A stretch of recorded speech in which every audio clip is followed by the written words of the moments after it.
Today, we're diving into one of the most common questions I get asked from our real estate clients and real estate agents in general, and that's, should I use Meta ads or YouTube ads to grow my business? Well, luckily, we've spent millions of dollars of Meta ads in the housing category and hundreds of thousands on YouTube ads. So everything I'm about to share with you is based off of real data and things that we've experienced. So yeah, I'm gonna break down the 3 pros and the 3 cons for each platform, Meta and YouTube, and what you should use depending on what suits you best and your market. Let's get into it. So first things first, we'll start off with Meta ads because I believe that is the most common starting point, and we're gonna go with pro number 1, and that is insane lead volume. With Facebook and Instagram, if you don't know what Meta is, there's the native integration with the Facebook lead form. Basically, it's frictionless as far as being able to opt in to any ad. So what this means is that you don't have to redirect anyone to a website or a landing page or a third-party form or survey. They can actually just fill out a lead form directly on the ad in one spot. It even like auto-fills their information, which just means it makes it very, very simple for people to opt in and to give their information. Now, that's a great thing if you have the proper back-end setup in order to handle the amount of volume that you're going to be getting, to qualify, nurture these people, build relationships, and actually turn them into a client. If you don't have the proper back-end, well, then you're just going to get a bunch of shitty leads. You're going to waste a bunch of time, and it's going to feel like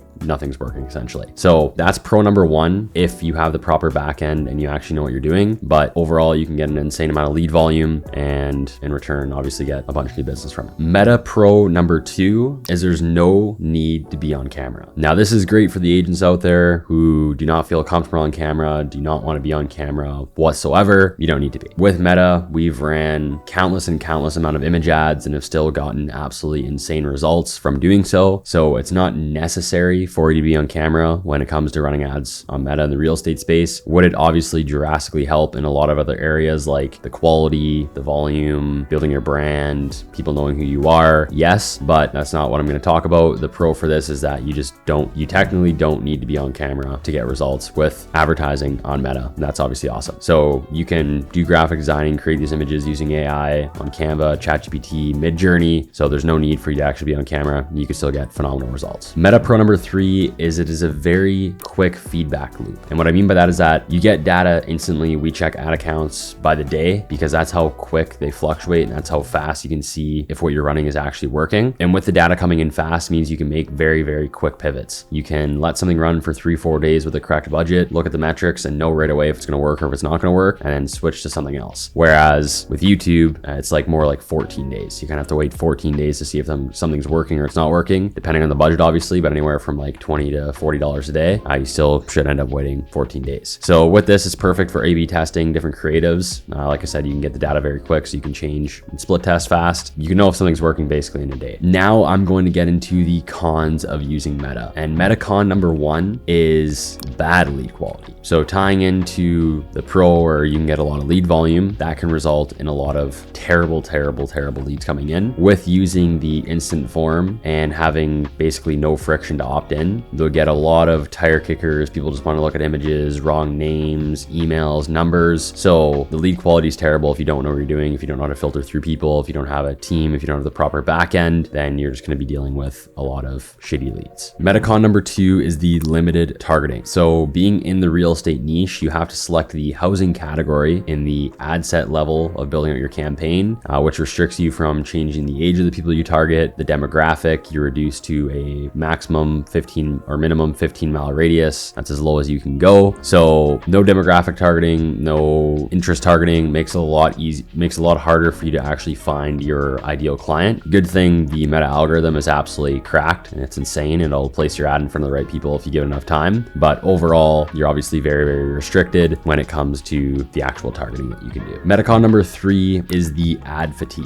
especially in smaller markets or areas with less of a population. Your ad's going to get placed in front of the same people very, very, very often, which is why it's important to track the frequency metric. The frequency will actually show you how often the same person is seeing that ad. Genuinely, rule of thumb, if you're just targeting out to a cold audience or a warm audience, it should be below 2 for the most part. You don't really want the same person seeing seen the ad like 2 or 3 times unless you're doing retargeting. So with Meta, it tends to show the ad to the same person a lot if you're in a smaller local market. So if you don't know what you're doing and you don't know how to track the metrics and look at the numbers, then you're just gonna be showing the same ad to the same person, even if it's not converting. And that is con number 3. Now let's jump over to YouTube. YouTube is an absolute powerhouse if you're ready to invest a little bit more upfront. Meta definitely can get you a lot of volume, and it kind of is like stepping your foot in the door when it comes to online lead gen. But if you're seriously ready to take action, invest a little bit more, willing to put in the work, YouTube sets the table for authority and trust for the most part beyond just lead generation. So YouTube Pro number 1 is high intent leads. Obviously that's what YouTube's famous for. You can target people that are searching to buy a house in a specific area, a city, looking to buy, looking for a realtor, looking to sell, what's my home worth. So you can target people that are searching specific keywords, which is why you can find people that have a lot more intent when it comes to potentially buying or selling.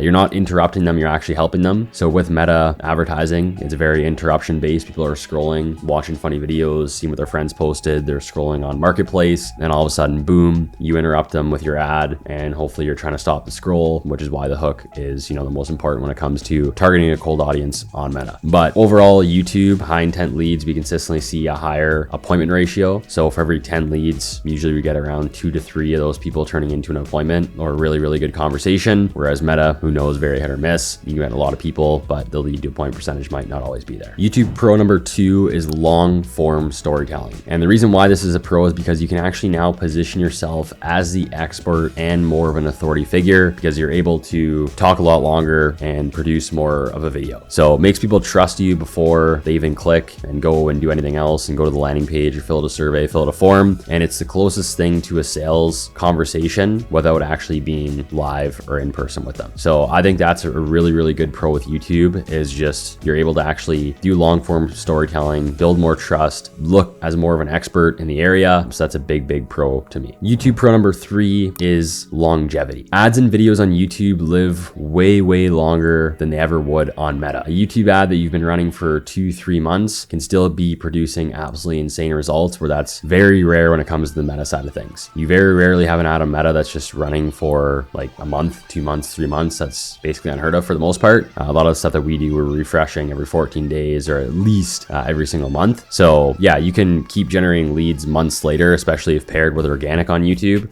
Can be absolutely insane. A single good YouTube video can become basically, like this is in my notes here, a long-term asset. Now let's jump into the cons of YouTube. YouTube con number 1 is higher creative barrier. What I mean by this is that you need to become a content machine. Now you're focused on scripting, filming, good editing, decent audio, decent camera. You can't just throw up a stock image and some copy and leads will start pouring in. So that's definitely a con if you're not committed to consistently filming, if you don't have decent equipment. YouTube, the videos actually need to be decent. YouTube con number 2 is there's a slower feedback loop. So the algorithm needs a little bit more time to learn, which means you need to spend a little bit more money and you need to wait a bit longer. So you got to have some patience. But yeah, it just takes more patience and data to actually optimize, just because you're getting put in front of a higher quality audience. You're getting less leads. So it takes a little bit longer to actually see what's working, what's not working. But overall, it's slower to build. The payoff a little bit more long-term, but it's worth it if you crack the code and you actually get something that's working. YouTube con number 3 is the cost per lead. Now this is a con because if people are already nervous to get into the world of online lead gen or do something, YouTube is definitely not the most cost efficient from a cost per lead perspective. Now from an actual return on ad spend and return on investment perspective, it's very, very good. But in the initial stages, that's hard for people to really understand. Spending thousands and thousands of dollars to not see like anything tangible coming to fruition yet is scary for a lot of individuals. But if you actually figure your numbers and you know what your cost to acquire a customer can be, you understand that you need to spend thousands to get, very good 5-6x ROAS. That's how it works. But it's quality over quantity when it comes to YouTube. Fewer leads, but more closings. Like I said, for every 10 leads generated in YouTube, typically 2 to 3 should be turning into an appointment, which is awesome. So yeah, that's everything I want to go over for you guys. Hopefully it gives you more clarity on what you should and shouldn't be doing when it comes to Meta and YouTube. They're both phenomenal platforms. We use both of them. They all have their pros and cons, but appreciate you guys. Do me a favor, like, subscribe, trying to get to 1,000 subscribers on this channel by the end of the year, and we'll see you in the next one. Peace.